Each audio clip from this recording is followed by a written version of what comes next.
بسم اللہ الرحمن الرحیم۔ قربانی کس پر واجب ہے، یعنی قربانی کا نصاب۔ بعض دیندار لوگ بھی اس غلط فہمی میں مبتلا ہیں کہ فرضیت زکوٰۃ اور وجوب قربانی کا نصاب ایک ہی ہے۔ ہم پر چونکہ زکوٰۃ فرض نہیں ہے لہذا قربانی بھی واجب نہیں، حالانکہ دونوں کا نصاب الگ الگ ہے۔ زکوٰۃ 4 قسم کے اموال پر فرض ہوتی ہے: سونا، نمبر 2 چاندی، نمبر 3 نقدی پیسے روپیہ پیسہ، نمبر 4 مال تجارت۔ ان 4 قسم کے اموال کے علاوہ ایک 5واں قسم بھی ہے، جانور، حیوان سائمہ، جانوروں کی زکوٰۃ فرض ہے جس کا نصاب اور تفصیل الگ ہے۔ قربانی کے نصاب میں ان اشیاء کے علاوہ ضرورت سے زائد سامان کی قیمت لگانا بھی ضروری ہے، یعنی قربانی کے نصاب میں درج ذیل 5 چیزوں کا حساب لگایا جائے گا: سونا، نمبر 2 چاندی، نمبر 3 نقدی، نمبر 4 مال تجارت، نمبر 5 ضرورت سے زائد سامان۔ یاد رکھیں، ٹی وی، وی سی آر جیسی خرافات، ضرورت سے زائد لباس اور وہ تمام اشیاء جو محض زیب زینت یا نمود و نمائش کے لیے گھروں میں رکھی رہتی ہیں اور سال بھر میں ایک مرتبہ بھی استعمال نہیں ہوتی، زائد و ضرورت ہیں، اس لیے ان سب کی قیمت بھی حساب میں لگائی جائے گی۔ ان میں زائد رلیاں اور کمبل، بڑی بڑی ہانڈیاں، دیگچیاں جو سال بھر میں استعمال نہیں ہوتی، اور قیمتی برتن جو رکھے ہمیشہ رکھے رہتے ہوئے ہیں، استعمال ہوتے ہی نہیں ہیں۔ اس طرح رضائیاں، نہ جانے کتنا سامان گھروں میں جمع ہوتا ہے جو بالکل استعمال سال بھر میں ہوتا ہی نہیں ہے، یا 1-2 بار استعمال ہوا تو یہ بھی زائد ہی ہوا۔ خلاصہ یہ کہ جس شخص کے ملک میں 7.5 تولہ سونا یا 52.5 تولہ چاندی ہو، اس پر قربانی و صدقہ فطر واجب ہے۔ اس طرح جس شخص کے پاس نقدی یا مال تجارت یا ضرورت سے زائد سامان 3 چیزوں میں سے کوئی ایک چیز چاندی کے وزن مذکور کی قیمت کے برابر ہو، اس پر بھی قربانی و صدقہ فطر واجب ہے۔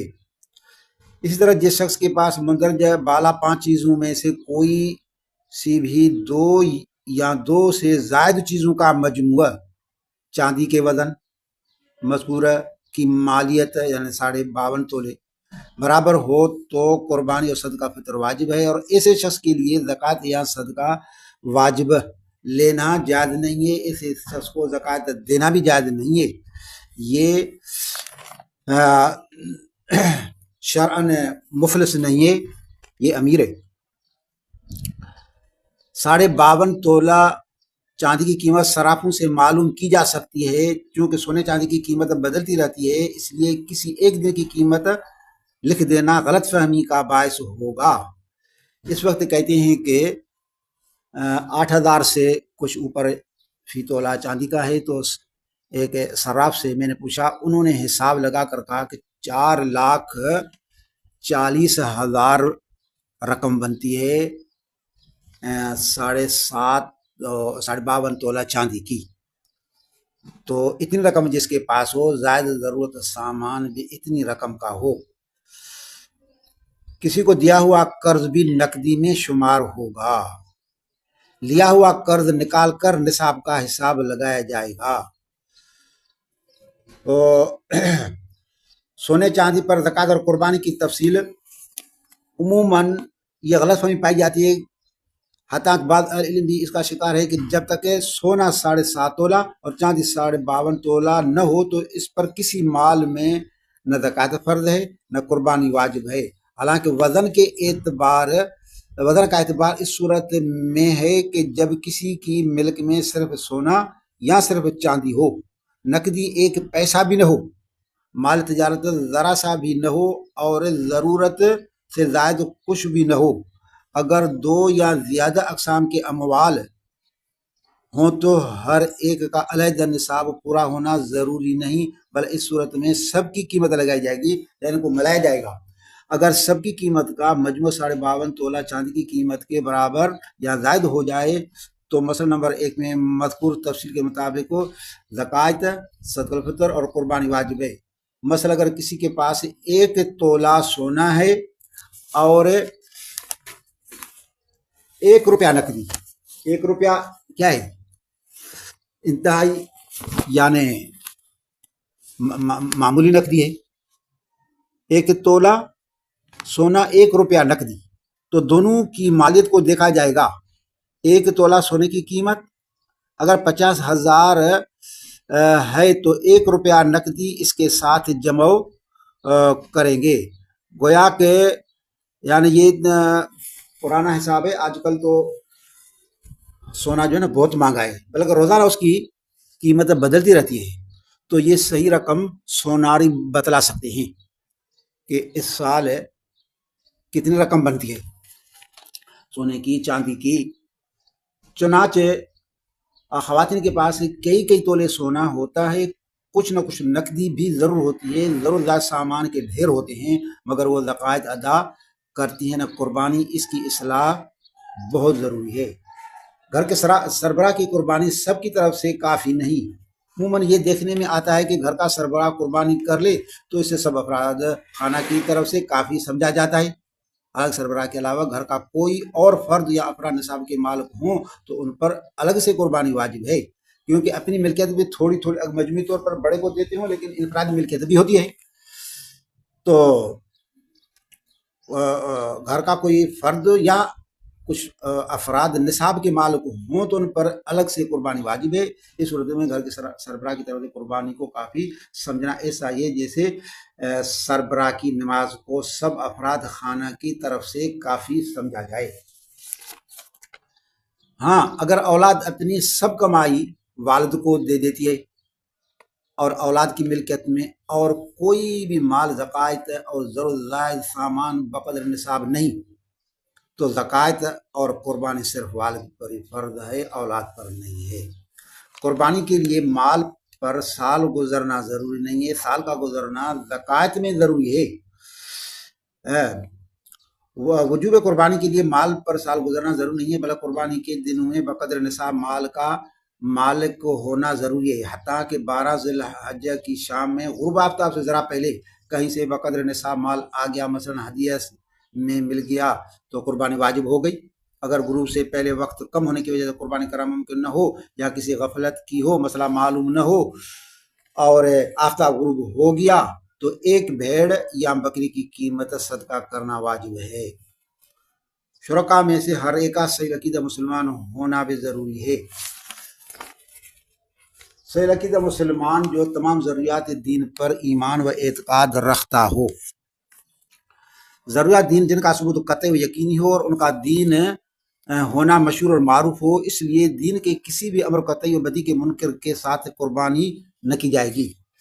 عقیدہ ختم نبوت کے منکرین حدیث، وہ شخص جو قرآن مجید میں تعریف کا قائل ہو یا ام المومنین حضرت عائشہ صدیقہ رضی اللہ پر تہمت لگاتا ہو یا حضرات شیخنا ابو بکر صدیق، حضرت عمر رضی اللہ عنہ کو نعوذ باللہ مرتد کہتا ہو۔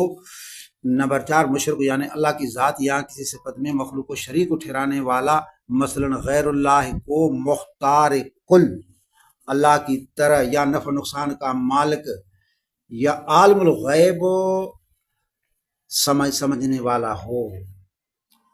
مندرجہ بالا عقائد رکھنے والے کا ذبیح بھی حرام ہے، ان سے ذبح نہ کرائیں ورنہ قربانی نہیں ہوگی۔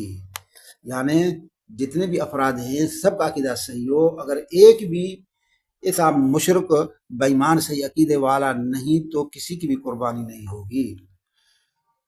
قربانی کے لیے ثواب کی نیت بھی ضروری ہے، سب شرکا بنیت ثواب قربانی کرنا ضروری ہے۔ اگر کسی ایک شریک کی نیت قربانی کی نہ ہو بلکہ مراد گوشت کھانے کی نیت ہو تو کسی شریک کی بھی قربانی درست نہیں ہے۔ حرام آمدن والوں کو بھی شریک نہیں کرنا چاہیے۔